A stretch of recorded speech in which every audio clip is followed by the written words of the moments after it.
we welcome you to UPSA Culture Day 2024. It is an honor to have you all here as we gather together under the theme, Bridging Cultures, Shaping Futures. Today we celebrate the rich diversity that unites us and explore how our unique cultures shape the future we are building together. As your MC, I'll be here with you to guide you through our well-streamlined activities that will keep us entertained and engaged for the entire program. We can't continue with this program without understanding how we welcome each other. Is that not the case? How would you welcome someone in Ghana? How do you welcome someone in the local dialect? Akwaba. It's good you know that. Who knows that of the Korean? It's not Akwaba, please. So it looks like we know that of the Ghanaian. So with a round of applause, let's welcome Obroni Kwame Romeo to walk us through how to welcome each other from different cultural backgrounds. Let's give it up for him. All right, thank you very much. First of all, thank you to the team for inviting me over. I think I have a long list of how to say welcome. Akwaba, of course, is the first. Sandaswa. And, we also, if there is anyone speaking around, okay. Benvenuti, I recognize some of my fellow Italians here, at least I heard there are some around. So maybe we can have a chat later. And again, it's an honor for me. As the theme goes, reaching cultures, shaping future, we're supposed to be thriving on our diversities, not fighting over. We should be thriving over it. And I believe today we're going to address a couple of ways that we can all do that. I said this world is like a giant, sweet-smelling cake. There are so many different ingredients, and some of them are totally opposite to each other, like sugar and salt. Yes, because if you do cakes, you add salt. In case you don't know. But there are two different things. But in each and every other has a proportion, an amount that you should add. You don't exceed, you don't also less of it. And then you have a perfect blend. And of course, you don't just pour everything into a pan and then shove it into the oven. You have a way of mixing them together so that they blend perfectly. And then you have a way of baking it to the exact point, the right temperature, so it becomes a delicacy. And anything that you're going to change or add that is not supposed to be in, or removing it where you're not supposed to, it's not going to be as sweet as it should be. So this world, it is exactly how it should be, as far as our diversities is concerned. So again, we have eminent guests, we have celebrities guests, we have honorable guests, and guests. Yeah. And again, a warm welcome to everyone. I'm Akwaba.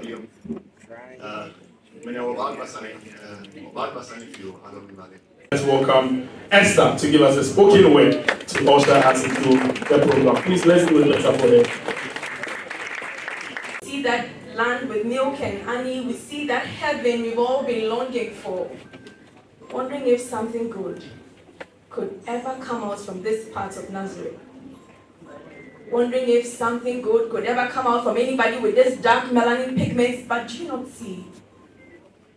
Do you not perceive it? It's recording. Do you not realize who we are, what we are, and what we've been made up of? We are a people whose perceptions, ideologies, and experiences are valuable and worth celebrating. The young Crawford, Yanamamro, Yanzi Yan, the Yanshishay, the Supi Mada. The young Crawford, Yafo Ho, Amanzeni, Amuchu, Menonsia, Nam Swipway, Amondimu. In Zemuma, it took me from Abena Eruba Quensima Edufo. And so, Mammy didn't confuse more. Amanso, it took me from Abeno Heavy. Heavy Sia, Hemona Domechucho de Sia de Se, Hemona Bewagajo. You see, this bird will fly. fly above the sky. Until nothing stops it from soaring high, our culture will transcend beyond time. Anyamime, waka ha suko, lo jamoko, lo mani wajemi kaba wontain. Because this is not just an inheritance, it is a responsibility of us all to pass it on to the next generation. And so this culture goes beyond what we see in Ghana to South Africa to Nigeria to Botswana. Oh, I'm telling you, this culture is rich, ne? Very rich in culture. A cultural tapestry woven from threads of diverse communities, with each country, each community bringing their stories and traditions to form a unique cultural fabric. And so tell them we are not lost. Tell them we are not inadequate. Tell them that we are rising.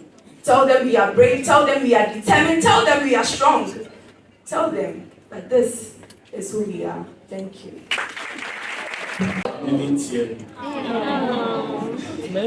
That was a very powerful spoken word from Esther. So as we go on, we will keep doing the introductions.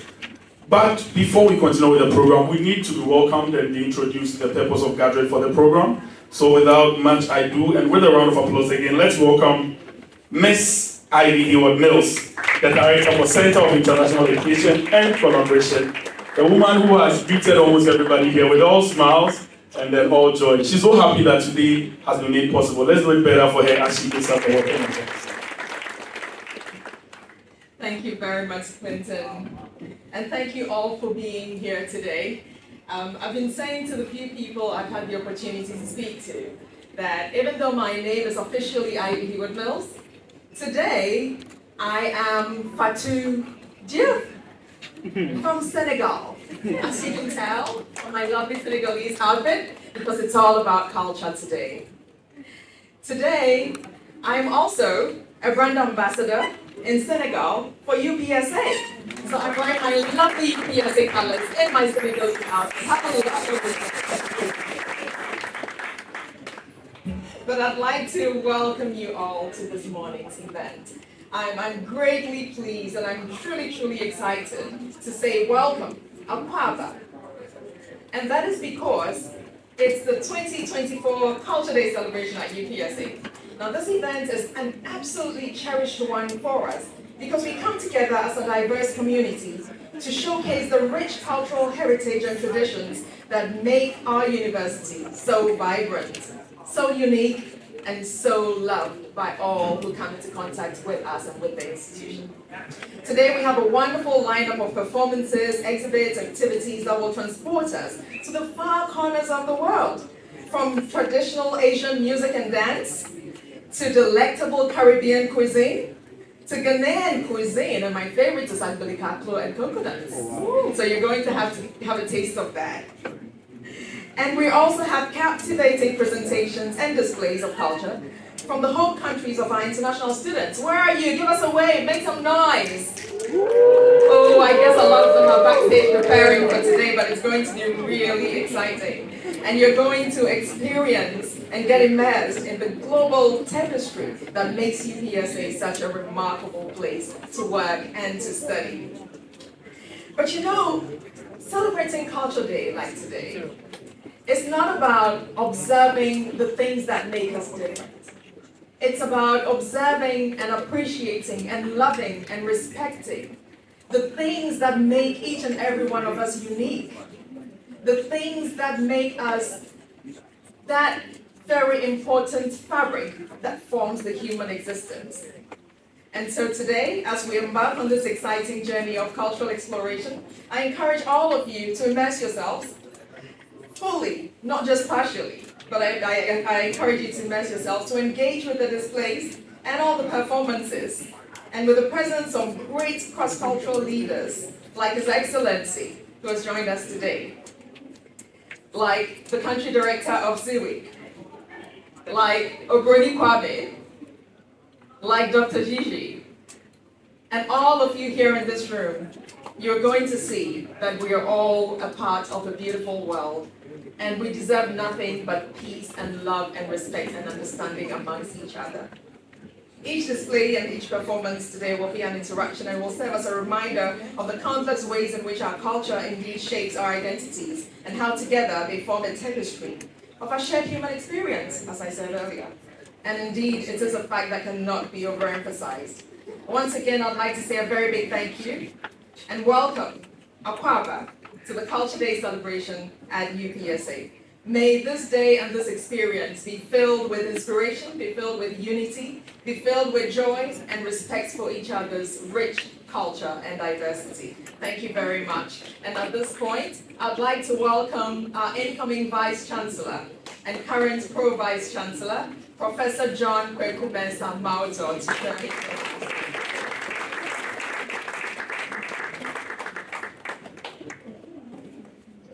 Thank you so much, Director of CIS, ever enterprising lady, who will always represent the university with the best of abilities and experience. His Excellency, the Dean of the Diplomatic Corps. I want to see Dr. Fabio Patroni, Nana Sassi, Ogori. But all invited guests, students, ladies and gentlemen, on behalf of the Vice Chancellor, Professor Abednego Kofe, I'm privileged to welcome you to our humble campus and also to share with you that the Vice Chancellor would have loved to be part of this, but for some, had a very, very important task, which has taken him away from this morning's program because we really took our time to plan this program to make sure that we celebrate it with our students and our special invited guests. Let me also acknowledge the CEO of the CEOs who have been invited for this particular program. And faculty, I can see some things here. Okay, law is very represented here. Yeah, so thank you so much for coming. ODPCA, oh, okay, ODPCA. Right. Okay, so indeed, today just as we gather here as individuals and a vibrant community, in fact, united by shared experiences, aspirations, and most importantly, our rich cultural heritage. We are here to celebrate the Cultural Day. In fact, an occasion that shines a light on diversity, and it shapes the spirit of our university. It's very, very important. At UPSA, each one of us here brings some unique, whether it's language, it's customs, or cuisine, music, or dance, to play. Therefore, on such days, we are reminded that our differences are not barriers. We are very conscious of that, even though we come from different backgrounds, different languages. On a day like this, we remind ourselves that differences are not barriers, but rather they are bridges connecting us and allowing us to appreciate perspectives from different backgrounds with different opinions. Indeed, in a world where so much emphasis is placed on differences, which is real, tribal, religious differences, ethnicity, in recent times, some that I don't want to mention names, it's very important for us to remember the beauty that lies in diversity. Very, very important.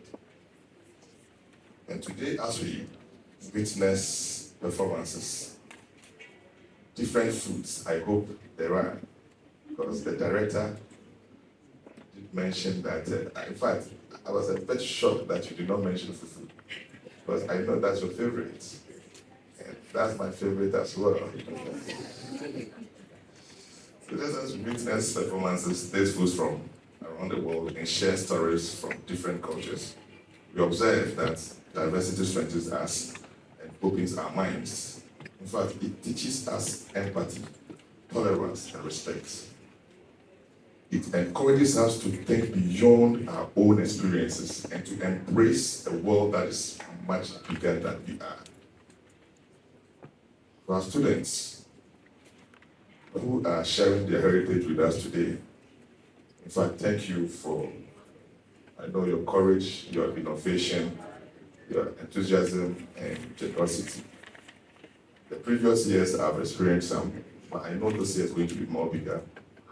And I will surely be around to have a taste of the food and also share and probably dance with music from different backgrounds, as well as your arts and storytelling. I've been told there will be some storytellers as well. We know that once we occasionally participate in such programs, and we are talking about bridging the gap of differences that the world has brought us into. We didn't create that difference, but the difference brought us. I didn't create that I should be an Ewed, I should be a Ghanaian. I was born into a country called Ghana, and specifically into a tribe from the Volta region, proud of it. The world brought me into it, creating an automatic and mandatory difference. But we need more effort to bridge that difference. That's the essence of days like this, a cultural day, to bridge the gap, share experiences. And over my few years on this earth, I was born in a typical new town environment as a Christian. In fact, these days when I hear these differences, I'm a bit muddled because as a Christian, my Muslim friends will follow me to Sunday school because I have the football. And once we finish, we'll also share some moments at Makalanta. It is still there. After Makalanta, we all go and play football. And after football, we live together. That is the cultural diversity we were brought and trained. Today, things are changing. Things are changing. In Newtown, there was no difference. We have Muslims living in the same house, Christians in the same house, traditionalists in the same house, and there's no difference. But these days, there are write-ups and literature going around trying to deepen the difference. And I think days like this, we should be very conscious to help bridge the gap, not to widen the gap. In fact, on Saturdays, I urge that we remember that celebrating culture is more than just a day.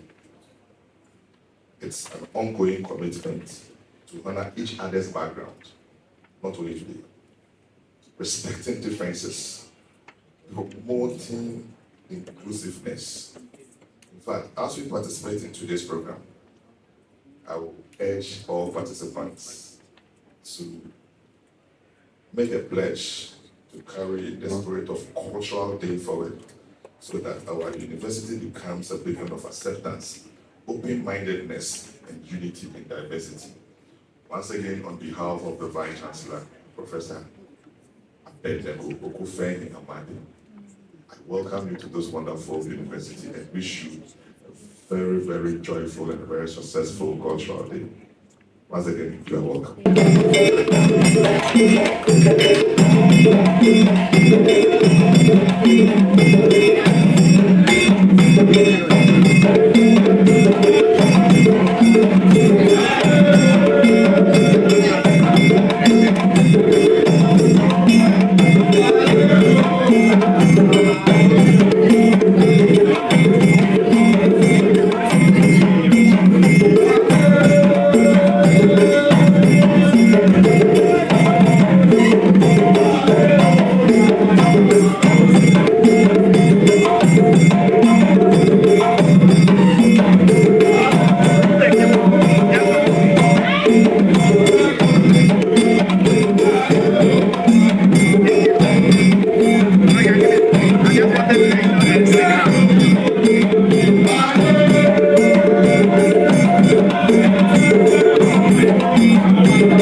We would want to hear from our eminent guest, but before we do so, he would have to be rightfully introduced by Dr.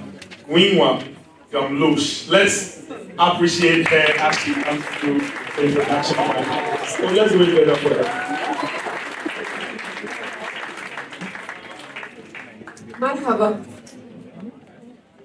It's a truly pleasure today to stand here as we celebrate UPSA Culture Day. A day that reminds us of the incredible strengths and beauty in diversity.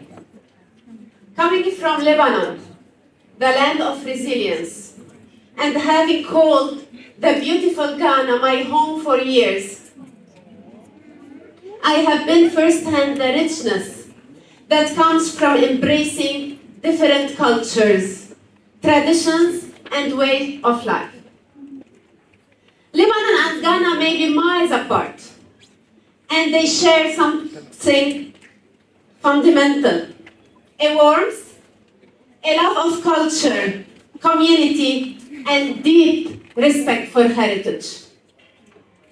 Here in UPSA, in Ghana, I have felt this spirit resonate in every connection I have made. And now, it's my honor to introduce someone who embodies the spirit of cultural connection and dynamic. Please join me in welcoming the Lebanese ambassador who carries Lebanon pain and joy into every Ghanaian region. Mr. Maher Khair, a true advocate for diversity and a bridge between our communities. Mr. Khair, thank you for being with us.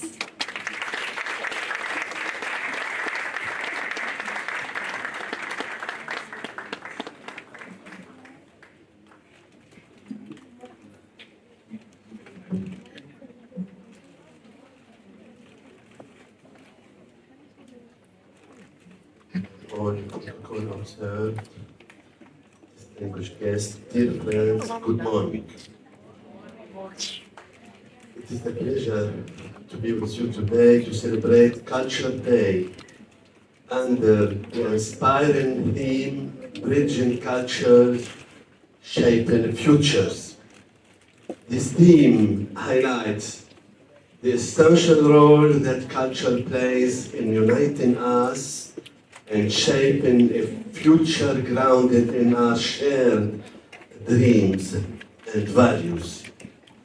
First, I'd like to congratulate the organizers of this meaningful event for bringing us together in a celebration of diversity, connection, and vision.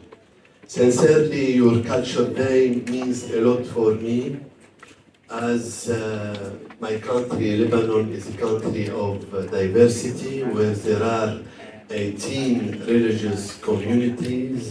They live together in peace, love, and harmony, and that's why the Pope Jean Paul II said about Lebanon, Lebanon is more than a country. Lebanon is a message of tolerance. Culture is more than heritage or tradition. It is a living, evolving bridge connecting our past to our present and guiding us into the future. Today, as we celebrate the richness of our diverse backgrounds, languages, and histories, we recognize that each culture offers a unique perspective that, when shared, can open hearts and minds, foster understanding, and inspire collaboration. Our diversity is not just a source of pride, it is a pathway to dialogue. When we share our stories, values, and traditions, we engage in a dialogue that builds bridges of understanding and respect. This dialogue, born from diversity, is the very foundation of peace.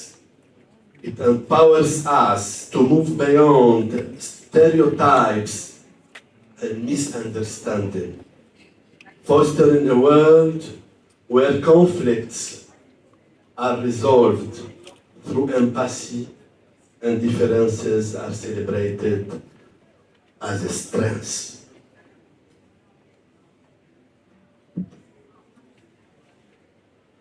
In a world facing complex challenges, inequality, social divides, and more, our diversity is a powerful asset. By bridging cultures, we are laying the groundwork for a future defined by cooperation, mutual respect, and unity. Our young people, in particular, deserve to inherit a society where they are encouraged to value their unique identities while celebrating the cultures of others. Through cultural exchange and solidarity, we are equipping future generations to build a society that's inclusive, compassionate, and vibrant.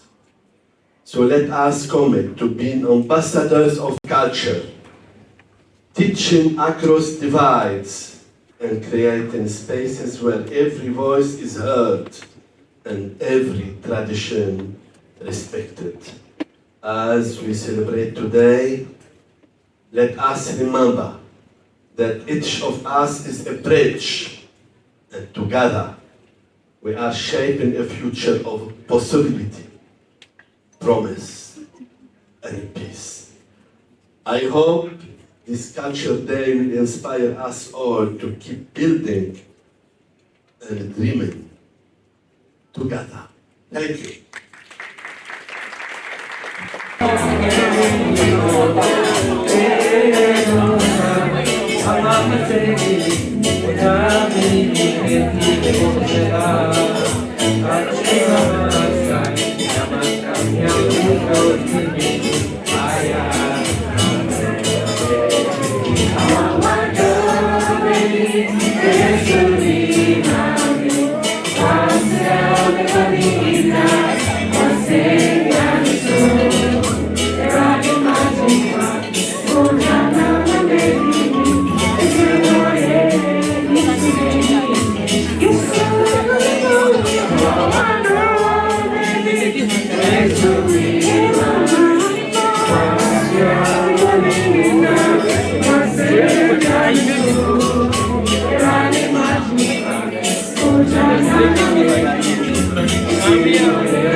I want to call on the lady who will do the introduction for us.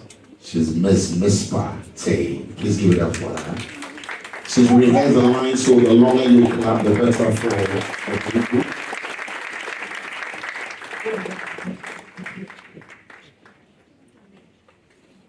Good morning, ladies and gentlemen.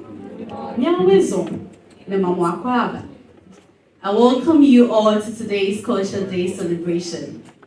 It's a pleasure to introduce our esteemed speaker for today, Mr. Benjamin Gomado Kobla.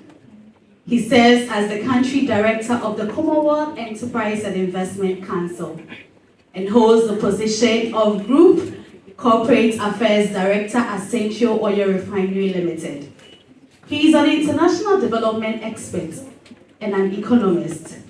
For over 25 years, he has worked in various highly reputed organizations within the education and international development sectors. He has consulted for and serves on the boards of several international organizations, making impact across cultures. He holds a bachelor's degree in education and development from Huddersfield University, a master's degree in educational planning, economics, and international development from University College London, UCL, as well as a postgraduate certificate in international human rights law and practice from the London School of Economics and Political Science, LSA, all in the UK, among other notable qualifications. Ladies and gentlemen, I give you our keynote speaker for today, Mr. Benjamin Gomado Kobla. Let's welcome him with a resounding round of applause.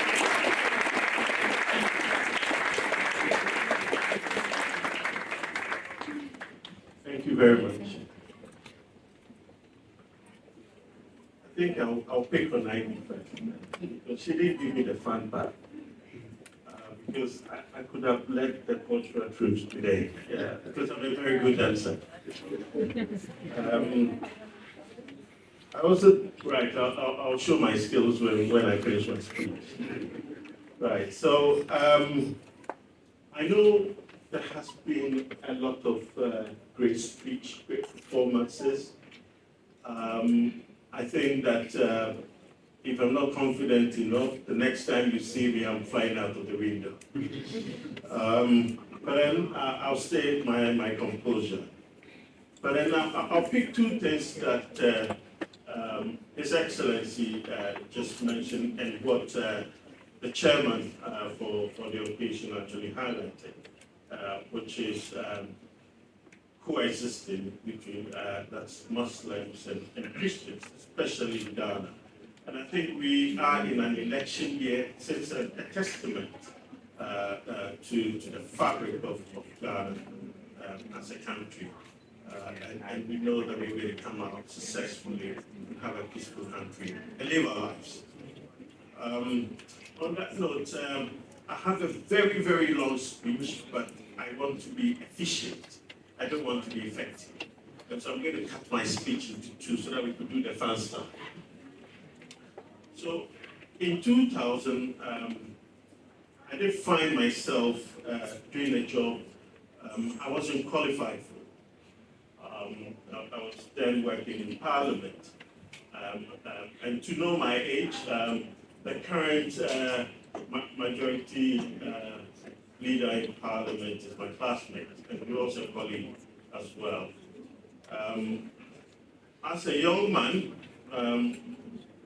I realized that the only option for me basically was to travel out of the country. Whether it was a good decision or a bad one, I don't know. Time will tell. So I found myself in a very small town in Huddersfield to pursue my undergraduate degree. I was very lonely, and I would call my parents all the time, every day, because I want to come back home. So while studying, I met different colleagues from different backgrounds, from Pakistan, from India, from the US, the UK, everywhere. And while studying, I did take up part-time jobs. There's one very lucrative job I was looking for, I never got it, and that was a security job, because it could allow me to study. I never got that, but I did other types of jobs. While studying, I traveled quite a distance to, when schools are on holidays, to Birmingham. And I'll do different kinds of work, And I had my worst nightmare working in a chicken factory. And so today, I find it difficult, taking chicken. But I hope that today, probably, Ivy, you prepare some nice delicacy for me to try. Thank you. And then finally, I found myself in Cadbury chocolate company. Then I graduated, and a friend of mine told me to come to London. I didn't hesitate at all because he said I'll find more opportunities in London. I went there, and it wasn't the case. And so, from time to time, I was doing all kinds of jobs, and then I finally found a teaching job in the UK. So throughout my career, I've taught in a kindergarten school, I've been in primary school, I've been in secondary and higher education institutions as well. And at one point in time, I was appointed to teach Arsenal and Tottenham youth team, the footballers. And it was such a diverse background. And the opportunity I had at the time was to be able to identify two players in a college in Tottenham called Seven Sisters to sort of make sure that they're doing well in school and at the same time they could play football. And so I really enjoyed that job really much because it gave me the opportunity to meet different people from different cultures. But I come to UPSA and I see very young, vibrant people here who, in the face of adversity, are succeeding. And I think that you are very committed and you deserve a round of applause. So give yourself a round of applause.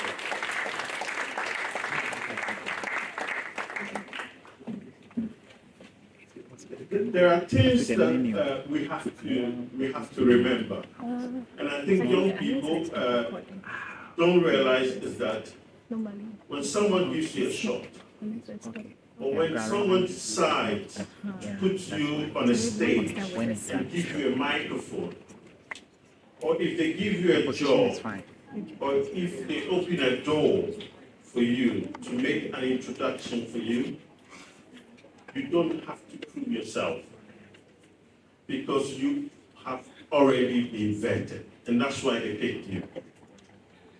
And there's a beautiful story about Chanel. When you are recruited in Chanel as an executive, for the first 90 days, you are not allowed to contribute to any conversations in a boardroom. They only want you to listen and learn. So more importantly, last week I was here to celebrate and honor your Vice Chancellor, Professor Abednego Martin, and to see the testament of his exemplary leadership and service that I realized that he couldn't have achieved this without especially his lieutenant, Professor John Kwame Mensah Mauto. And I'm convinced he has demonstrated true leadership and he deserves a round of applause.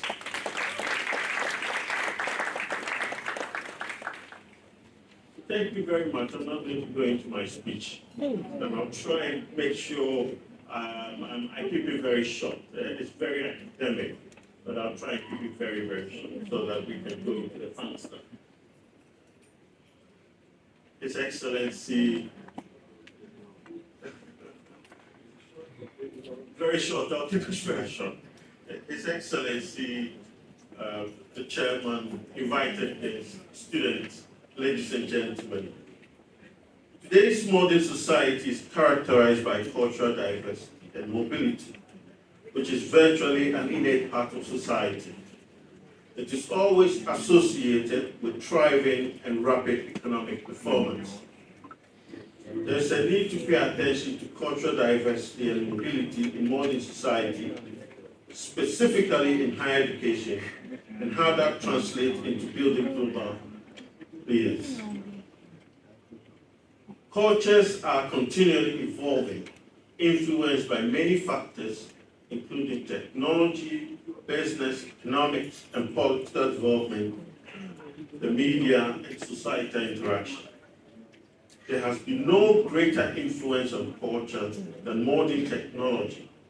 The media, particularly, has forced this cultural change, and young adults, who are future leaders, are at the forefront. That is the danger. That is the original culture lost. However, our future leaders at UPSA can help change the narrative. Whatever culture conceptualization at given point in time, culture do connect people and at the same time separate them from each other. Cultural pluralism has been a cornerstone of cultural diversity in this nation, and particularly reflected in higher education institutions. This emerges from the multicultural nature of society, resulting from a history of large-scale migration, especially from the northern part of our country and our neighbors, reflected in our higher education today. The liberalization of societies around the world has seen a spate in public expressions of different cultures in all corners of the civilized world. Dietary, literature, language, clothing, music, entertainment, and religious customs has been and continue to retain in urban communities across higher education all over the world, and today, cultural diversity is seen as one of the virtues associated with building society. So I'm actually now going to skip everything and move to the Commonwealth Enterprise and Investment Council and UPSA.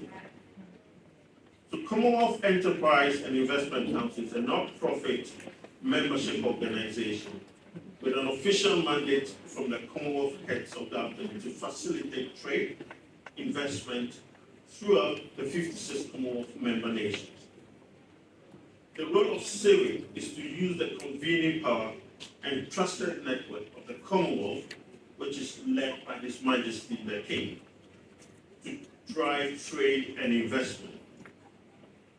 The newly elected Secretary General for the Commonwealth is now Her Excellency Shirley Ayokoboke, our own Foreign Minister, and I think it's a great achievement for the people of Ghana. CIVIC's network includes over 240 businesses and government strategic partner members, including Standard Chartered, Zenith Bank, the government of UK, and many other territories. And every 2 years, we host the Commonwealth Business Forum in association with the host country of the Commonwealth Heads of Government meeting. And this association, UPSA, is a very key member, and they've been playing a very, very significant role in that. So I would like to talk a little bit more about the Commonwealth Advantage. So the Commonwealth has over 2.5 billion population, of which 60% are under 30. It represents a billion middle-class consumers. The combined gross domestic product of Commonwealth countries is predicted to reach 13 trillion post-COVID. The Commonwealth represents 40% of the global workforce and half of the 20 top global emerging cities. The Commonwealth is an association of 56 countries with well-established trading relationships with partners that share common language, demographic principles, and rule of law. Bilateral cost of trading partners in Commonwealth countries are on average 21% less. 31 of the Commonwealth members are small states, and 23 are small island developing states, which are amongst the most vulnerable to the impact of climate change or development change. The Commonwealth is an advocate for change, give each state an equal voice. Our Commonwealth family brings together 54 countries and 2 billion people of all variety that the world has to offer. We're a big global community, building on the foundation of what we share in common, especially with our values and principles, our history, our common traditions, and our focus on young people who make up more than 2/3 of the total population. Each year, Commonwealth Day, we launch new themes as a focus for taking and practical action to pull us together and strengthen us worldwide. Connecting cultures is our Commonwealth theme this year. This is our opportunity to celebrate the rich cultural diversity of the Commonwealth and what its enrichment means to us as individuals. Our various cultures and the ways we express them are what set us apart. We proudly use music, dance, literature, art, and other means to express our cultural identities as individuals and communities. Connecting cultures is about appreciating and celebrating these ways in which others live their lives and express themselves.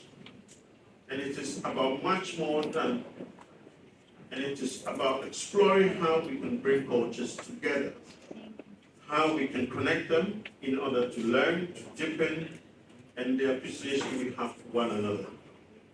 Connecting cultures encourages us to explore how we can use culture to build bridges of exchange and understanding.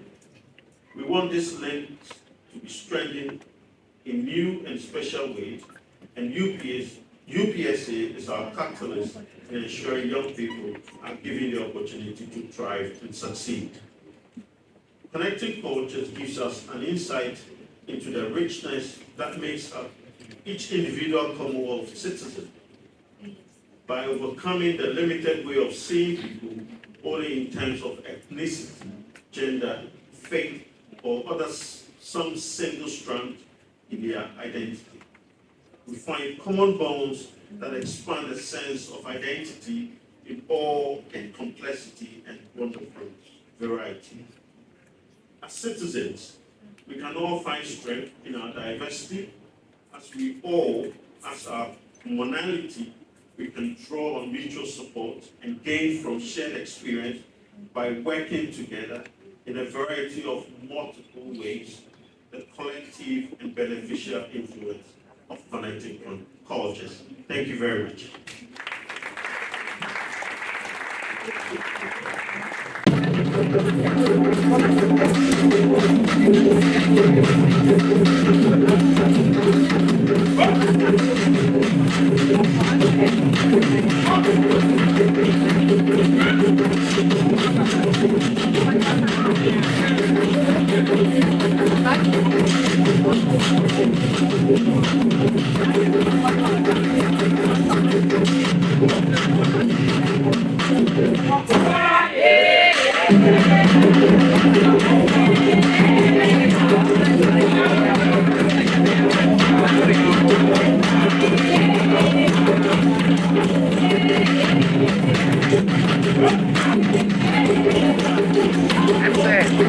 Video of Mama turning it on. This one turning it on. Focus settings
I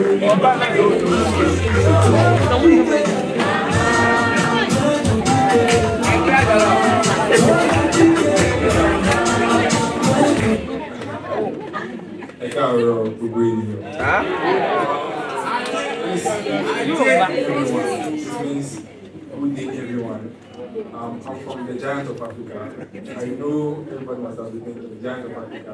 Yes, the Giant of Africa, you all know, which flag has the green, white, green. Yes, the Giant of Africa, which is at the heart of West Africa. A Giant of Africa, which has a population of over 150 million people with 250 ethnic groups. The Giant of Africa, which has the major ethnic group of Yoruba, Hausa, and the Igbo, and that is Nigeria. Well, I want to brag about my country's food and the culture. Yes, in Nigeria, which is mainly for the Yoruba tribe, when we are going to meet, we prostrate. Yes. We prostrate to the elders to show that we really acknowledge their knowledge. Yes, please. For the Igbos, when they are greeting their colleagues, they say Igbo Kwenu. Their reply is hey. So Igbo Kwenu. Igbo Kwenu.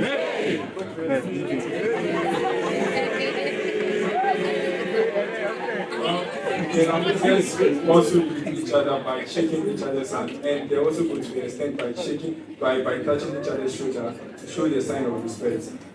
And we move on to the food. Well, very, very important. As for the food, the best part that you can get in Nigeria, we have the ayoyo, which is known, we have the which is known in Ghana as ayoyo. In Ghana, when I came here at first, they were like, there's a soup called ayoyo, okay, let me go and try it. When I got there, I was like, please, this is the way. You were like, no, this is ayoyo. I was like, no, please, this is the way. You were like, no, this is ayoyo. I was like, really? But when you're playing ayoyo, the way you're playing the rhythm, you use the broomstick to. I was like, they say, yeah. So the place is the same, but it looks like Ghanaians or just in the way don't want to acknowledge that the thing came from my land. So they said it's something else. I understand. I'm not arguing. So let's just say it's also related on my side. So when you get to Nigeria, you can also try the it's literally the same thing. Then you also have the Eba. The Eba, I mean, yes, the Eba. And I would welcome my colleague to come and show us the actual Eba and the Egusi soup. So I make all this. No, I'm not expecting to taste. I just want to just know it. Please give a round of applause to my sister.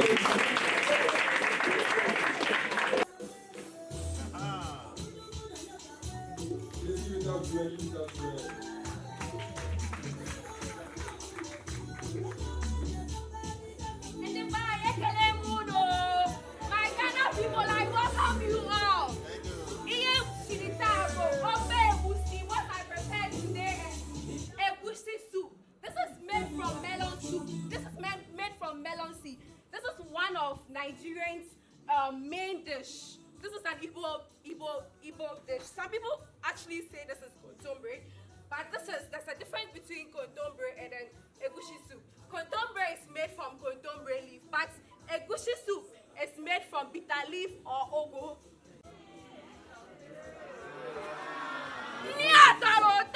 This food is really good. Oh yeah, I can smell it.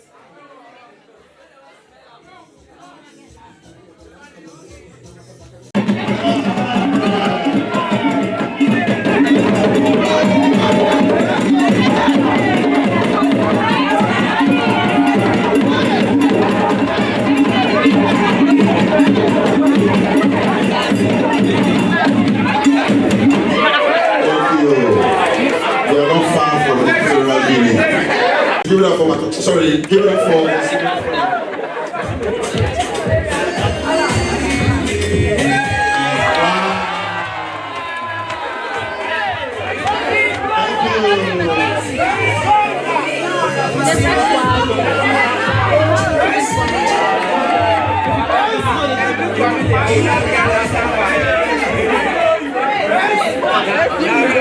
Why you did that?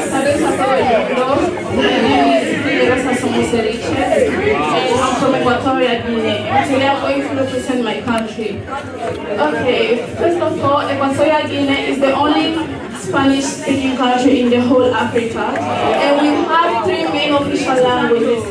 Firstly, the Spanish, secondly, the French, and thirdly, the Portuguese. But the 2 main speaking languages are Spanish and French.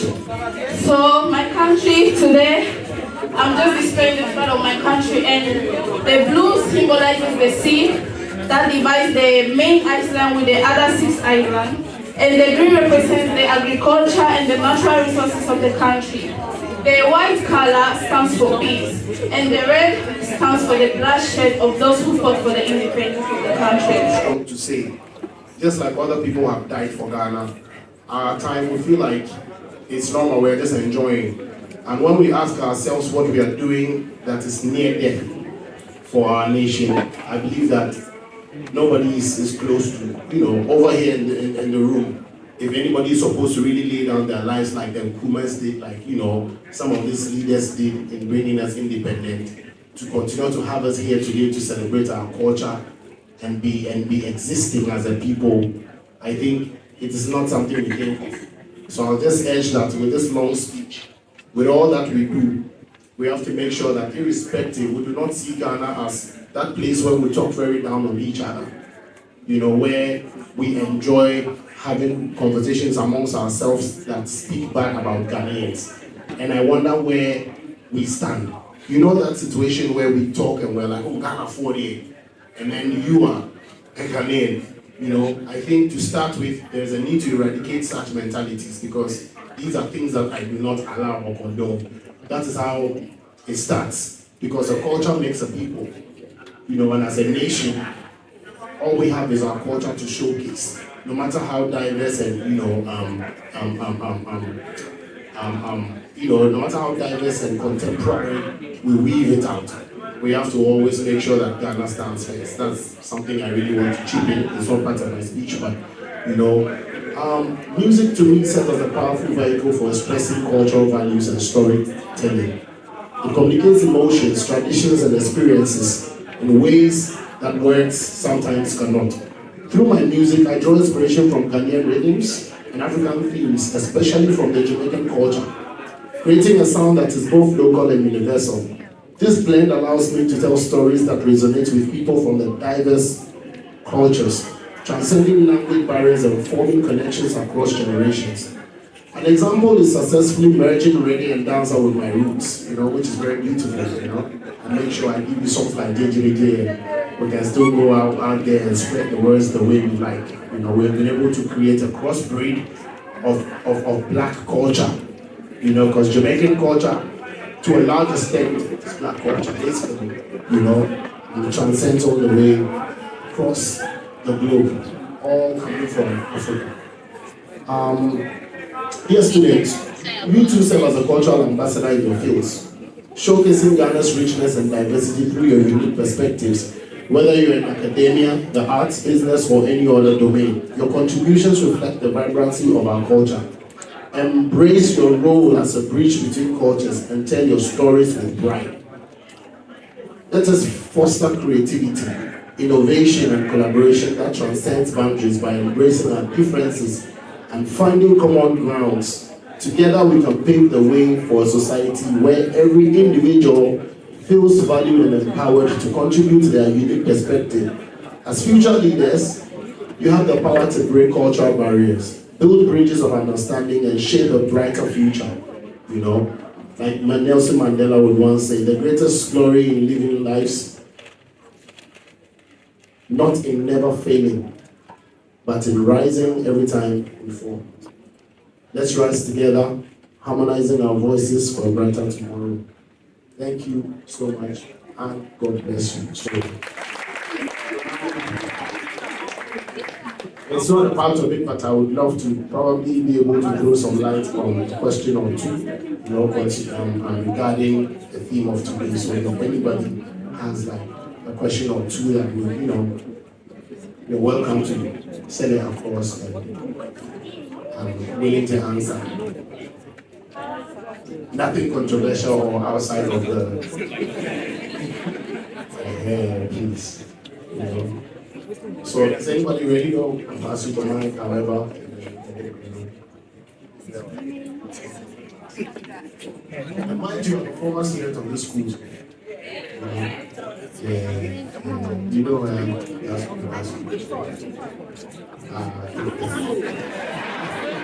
marketing.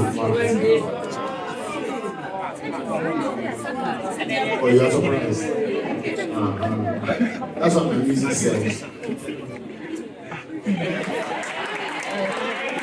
Inspired by a variety of cultures. Yeah. When we listen to your album, we can get vibes of different cultures. We can tell that you're inspired by different cultures. How do you find equilibrium, and how do you gravitate towards one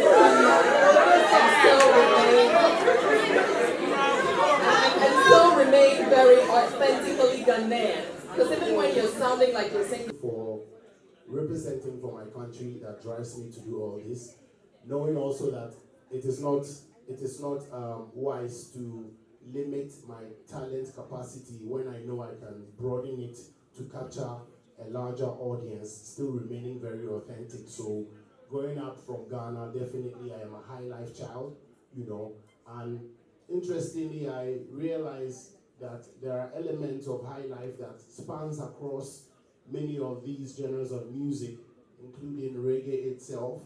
And like we all rightfully know, I think popular culture spread across the world would have its roots right here from Africa, and Ghana sits somewhere in a very important place when it comes to that. So I only have conquered my fears, you know, because I didn't start up this way. I started as a typical reggae dancehall artist, and then I found, you know, ways and means to explore, which I knew I've always had inside of me. But you know, the fear of you being criticized or being, you know, spoken about in a wrong light as if you didn't carry the right stuff would have people falling off the grid. Because one, I am Ghanaian and definitely African, so I've hoping I can connect to any African culture across the world, which involves the reggae, which involves, you know, R&B, hip hop, you know. So for a talent like myself who has the capacity, I think this is the end result of what you guys are seeing. And how I maintain equilibrium is a lot of hard work and research and conquering my fears, basically, because I'm not afraid to venture in doing a Spanish song. I'm just very open, you know. I try to keep it fluid, you know. That's how I do it, right? So it's like I conquer my fears. I don't mind how I'm always willing to take the step. JJJ is a typical example of all the songs. I'm the same one who sang Sampatama Putu. I'm not afraid.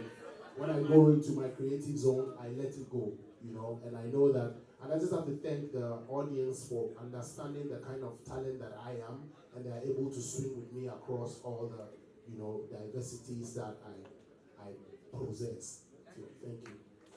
Students, ladies and gentlemen, it is with great honor and pride that I stand before you today as a custodian of the tradition and heritage, presenting the Royal Kingdom. I thank the leadership of UPSA for extending this invitation, and I'm very much delighted to join you in celebrating the rich cultural diversity under the profound theme, bridging culture, shaping future. Today, we gather not only to showcase the beauty of the depths of our traditions, but also to reflect on the critical role of culture in shaping the future of our beloved Ghana. For centuries, culture has been the backbone of our identity, the guiding principles of our values, and the unifying force among our diverse communities. Yet, in the face of modernity, global influences, and pressing challenges like environmental degradation, we are called to re-examine our roles as stewards of this priceless heritage. Now, when it comes to our community and culture, chiefs are well known to upholding cultures and traditions of every community. Chiefs play an essential role as the custodians of the Ghanaian culture, acting as a bridge between the past and the future. As traditional heads, we are entrusted with preserving the wisdom, practices, and values passed down by our ancestors. One of our key responsibilities is the preservation of festivals and traditional practices. Through cultural celebrations like Awachere, Mowo, or the Chocho, we do not only showcase our history, but also teach our youth about resilience, unity, and purpose. More so, chiefs are promoters of indigenous knowledge, safeguarding oral traditions, proverbs that embody our values and respect for nature. These treasures carry lessons that remain relevant in today's evolving world. We also collaborate with educational institutions to ensure that cultural education remains a core part of learning, helping the younger generations to stay grounded in their identity whilst embracing modernity. By doing so, we ensure that our culture remains dynamic and purposeful for the future. Here in UPSA, we have the Otumfuo Center for Traditional Leadership, responsible for providing the platform for an institutionalized training program for traditional leaders that will enhance their capacity to lead and manage their resources effectively and sustainably. While we take pride in our cultural heritage, we face some significant threats, one of which I will mention is Galamsey. Galamsey not only ravages our lands, but also disparate sacred sites that are vital to our cultural identity. The destruction of forests and the pollution of rivers disrupts the spiritual connections our people have with nature, eroding the spiritual balance of our community. Galamsey undermines traditional livelihoods such as farming and fishing. We all know that this is a major part of our community. The theme of today's celebration, Bridging Culture, Shaping Future, calls on us all to act decisively in preserving our culture whilst addressing the challenges that threaten our future. Chiefs must lead the charge in environmental stewardship through collaboration with government agencies, NGOs, local communities. Furthermore, we must prioritize youth engagement in cultural preservation, involving youth people in cultural activities, promoting apprenticeship in traditional crafts, and encouraging them to become ambassadors of our heritage can help us secure the continuity of our culture. As chiefs, we must also strengthen our role in community development by combining traditional leadership with modern innovation to address contemporary challenges that we face. Ladies and gentlemen, preserving culture is not only the responsibilities of chiefs alone, it is a collective duty. Government, academia, civil society, and every citizen have a role to play in safeguarding our heritage. As we bridge the gaps between traditional and modernity, let us remember that culture is not static. It is a living force that evolves with time, shaping our identity and aspirations.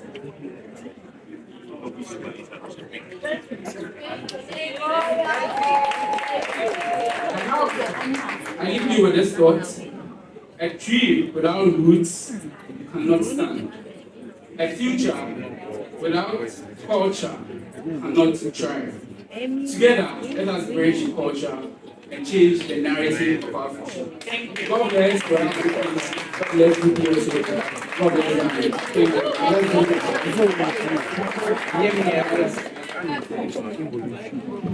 Let's give it up for them. Let's give it up for them. Okay, so up next, we have a presentation from the Ghanaian European Center. Please, can we have it here? The Ghanaian European Center. Are they here? Okay. Good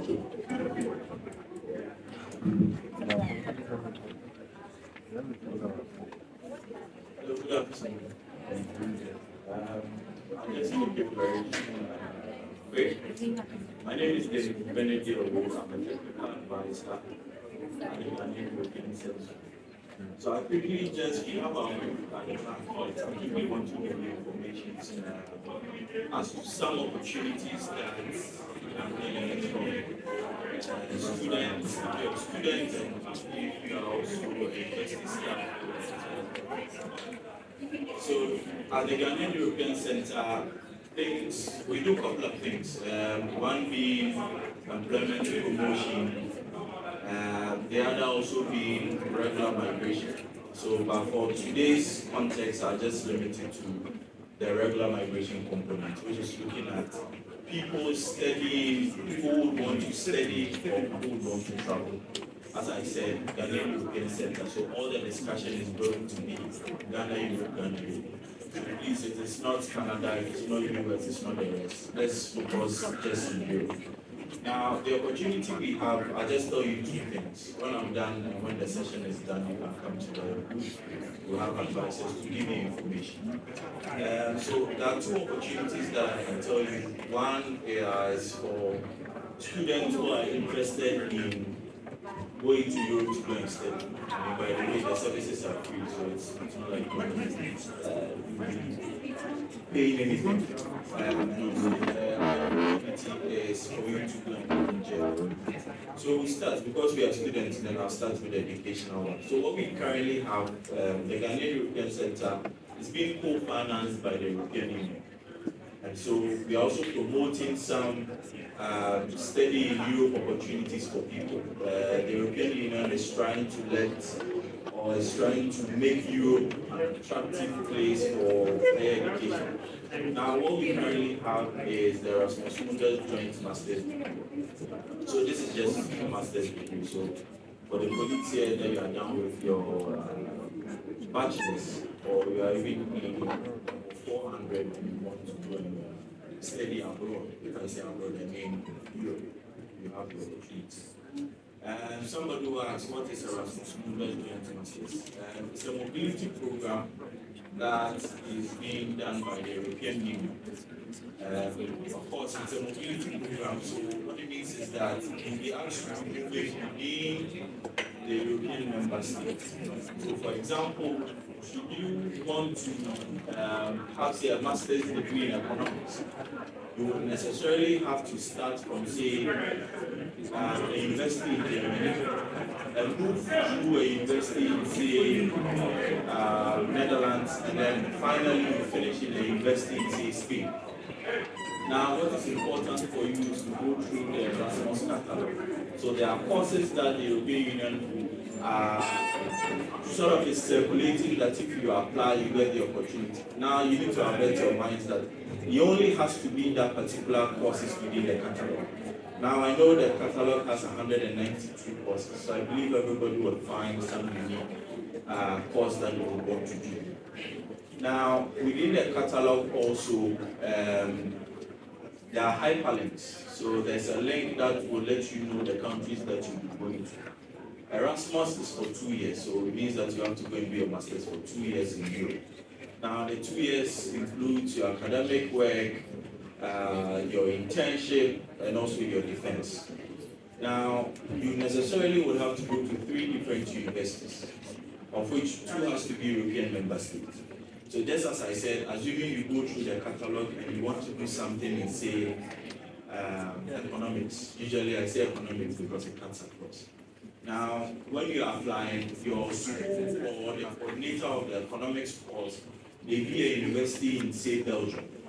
And so just as you finish with the Belgium course, you may have to go to another university. So it depends on the countries or the universities that are teaching that particular topic, that particular course that you choose. Now, all the 192 courses have scholarships, and you apply it together. So it's not like you apply, you get the school before you go and look for a scholarship. It's together. That's why I'm saying that you always need to apply through the catalog. It helps you for you to get to know the particular course that you can choose. Now, the scholarship also, you can get either 100% or 50%. But before you travel, you will know. If you get 100% scholarship, all you need to do is just to pack your bags and just go to the airport. Because the European Union, you take care of your flight ticket, you take care of your visa, and then you also get 1,400 euros every month as your stipend for you to, or should I say your living allowance, something like that. So now what is very important, I mean, this is one aspect of the Erasmus that you can benefit from. The rest of the opportunities are for the university. So largely, I tell the IPO is to sign some agreements with some universities in Europe so as to facilitate those called student exchanges. So those ones are not the ones that the universities, you as a student, can benefit from. But the university, but the one that you can benefit from is the Erasmus Joint Masters, and that is the education part. Now, the work parts, I mean, for most of us here that are interested, is that the German government is giving an opportunity for people that are skilled to go to Germany to go for a job. This is what we call the opportunity card. So now the opportunity card is a job seeker's visa, and then you get the visa for a year to go to Germany to go and look for a job. So that is not to say you take your Ghana card and then you just go. I mean, it's not some of the things that I'm saying, I say it in a very nice way, but the processes are not like that. Just to throw a caution, because even under the Erasmus, we realize that Erasmus, the scholarship is open to everybody in the world. If you see Canadians applying, sometimes I wonder why they do that. I mean, they should leave it for us. And so you realize that even for last year, the whole of Togo is just one person that got a scholarship. But Ghana is doing well. I think last year we had 60. And so if you look at it on an average, Ghana is good. This year I think we have 45.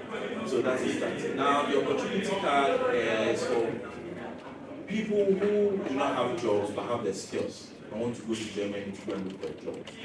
Now, Germany is looking for skilled workers in green, IT, I mean a whole lot. Now, the opportunity card works in a very nice way. Now, you need to show proof of certain things. First and foremost, that you have a certificate. The certificate can be vocational, can be professional or academic. Second, you need to show proof of language proficiency. Before, usually when you go to the embassy and you say you don't understand the German, they'll be looking at you somehow. But now, with the new opportunity card, if you have English B2, you are good. English B2 is your WASI certificate. So, I mean, when you look at the certificate you have, you can use that to apply. Now, the third thing that you need to, and this is the controversial, now, you don't have a job. Now, somebody says come to the accountant to come and do your job. Now, the issue, the question that I asked you, even if I was in the embassy, was how would you take care of yourself? So you need to show proof that you can take care of yourself. It's not easy. It's not that you have 50 euros.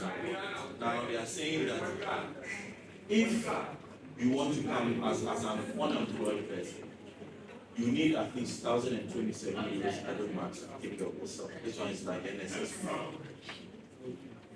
Now, you need to show proof that you have that money for the whole duration that you be there. Now, I said they'll give you the visa for a year. So now it means that you need to look for 1,027 euros times 4 months. You can't say that you are going to provide just 3 months and then when you get there, you get a job. What if you get there, you don't get a job? Now the money is for you, so at any point in time, you can change your status. That's if you go and then you get a job. I mean, the money is for you, you can always provide and take it back. It would be in a blocked account because largely, me for example, if I go and get that kind of money and I get it, I'll go and borrow when I get there, I'll just transfer it back. So that has been sometimes the usual thing. And so now you realize that this is what is happening. So they'll ask you to do a blocked account, which means that you are saying that every month you need 1,027 euros. So all the money that you put in your, which is 12 times 1,027, every month you'll be able to withdraw only 1,027 because that's the only thing that you need. So largely, this is how the opportunity card works. Now, there's a scoring criteria also, and you need to get at least 6. I mean, I'm not saying that you go and write an exam. It's a checklist. So, for example, if you are below 35, you get some points. If you are between 35 and 40, you get some points. For the 40 and above, you don't get anything. But that is not to say that you cannot benefit. You just will not get a point from the age criteria. Depending on your experiences, you could also get some marks. If you've been in Germany before, you get some marks. Now, the interesting thing is that if you're even applying with your wife, you get points. So now you need to get at least 6 points. That is how it works. So if you get 6 points, you're able to show proof of funds, you're able to show language proficiency and your certificate. You can now go to the German embassy and apply for an opportunity card. Now, nobody does opportunity card. It is just the German embassy. So if you hear anybody, they'll just say the same things that I'm telling you and then take administrative fees. So always make sure that when you have the document, you go to the German embassy. If you need further information, there's some when we are coming here, we can have a conversation. Thank you. Thank you very much. Thank you very much. Okay, so on my list at the moment, we have the Ghana Immigration Service. But before they come on stage, I would like to acknowledge the presence of the president of the Ghana Caribbean Association, and he's in the name of Kevoy Boyton. I think I got your name right. Kevoy Boyton. Kindly give. Okay. So now I think we are ready for the Ghana Immigration Service.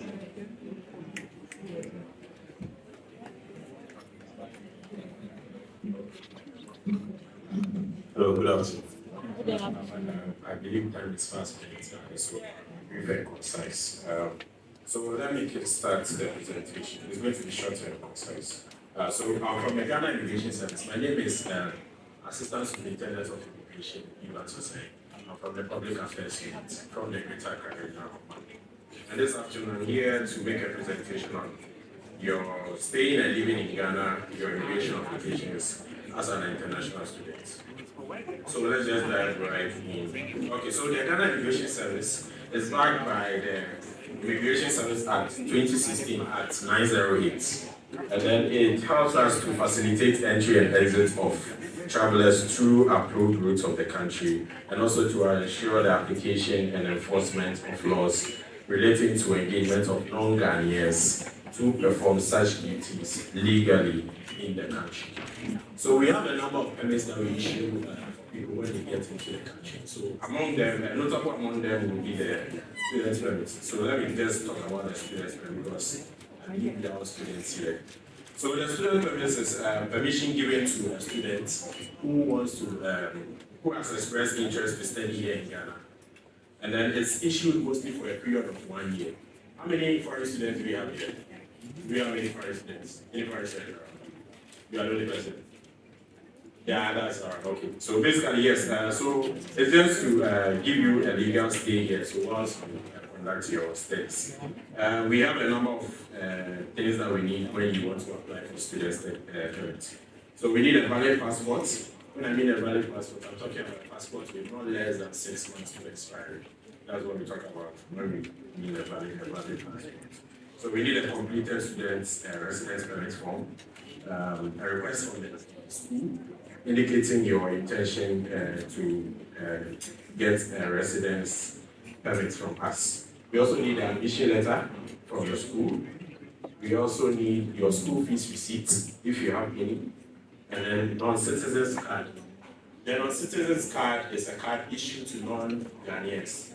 So ideally, you can get it from NIA, National Identification Authority. You can get it from Ghana Immigration Service. You can also get it from CalBank. These are the designated places you can get your non-citizen's card.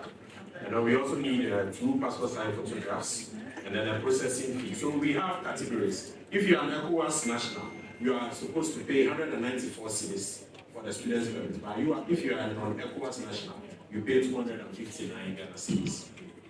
And then we have penalties as well. So if you exceed your period, let's say we give you a year, and then you exceed the period, say maybe by a month or two before you come and tell us, oh, I need to renew my student permit or something, you have to pay a penalty in addition to the extra charge for the whole process. So the penalty involves for national ECOWAS nationals, you are supposed to pay 200 cedis. Non-ECOWAS nationals, you are supposed to pay 300 cedis. So basically, there are different charges for all the various nationalities. And then foreign national can be asked to leave the country, or let's say be repatriated in the event of overstaying. So if you overstay, it doesn't mean you automatically be kept in the country. We can let you pay the penalty when you are done, we repatriate you. So you should take note of that. So what happens after submission? Once you submit your application, you are given a retention slip. The retention slip basically includes your passport, and then it includes the date you're supposed to come and take your passport back from the service. Okay, and it includes your name and everything. So all the details involved with you to come and collect your passport from us with the necessary permits in there. Can a student permit issue be cancelled? Yes, it can be cancelled. It can be cancelled on the grounds that the permit the person is taking flouts the rules and regulations of entry and residency of our country. So if you flout any rules and regulations of entry and exit in our country, we can cancel your school permit or residence permit. Yeah, so basically, the non-citizens card is 120 cedis, as I said.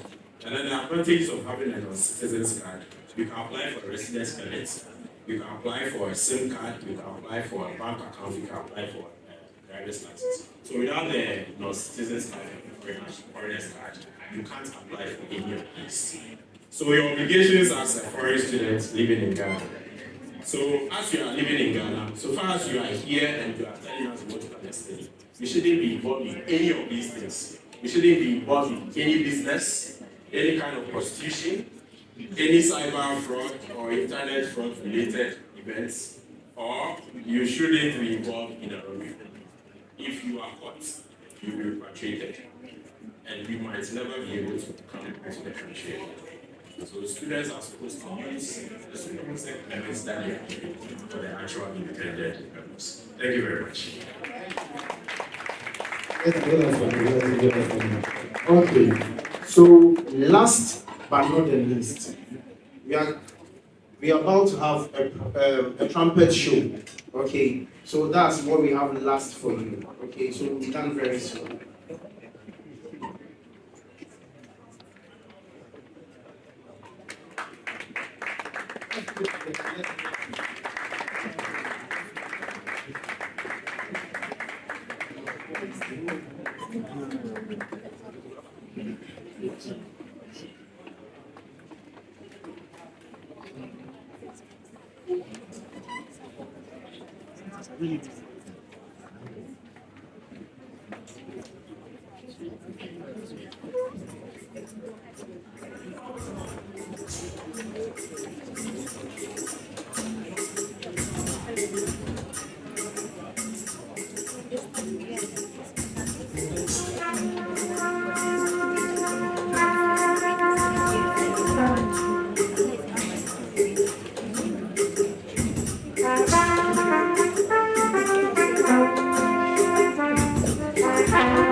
Okay, so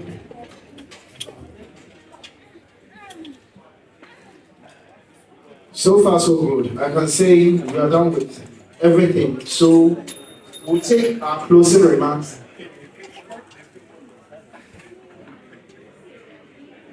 Hello everyone. Indeed, it's been a great day. And we thank you very much for being part of today's event. We look forward to having this great celebration of our Culture Day. And by the grace of God, everything has gone on well. And I think if you hadn't come, we wouldn't have had this great day. So we are very grateful to you. We believe that next time when we call upon you, you'll come and support us. We thank our friends from Jamaica. We thank our friends from the Immigration Service, Nana Sasi, me, and of course, the Only in the house at the moment. Thank you all very much. Friend, follow, I'm talking, no, yeah. None way, no cover by you. None way, no cover by you. None way, yeah, yeah, yeah.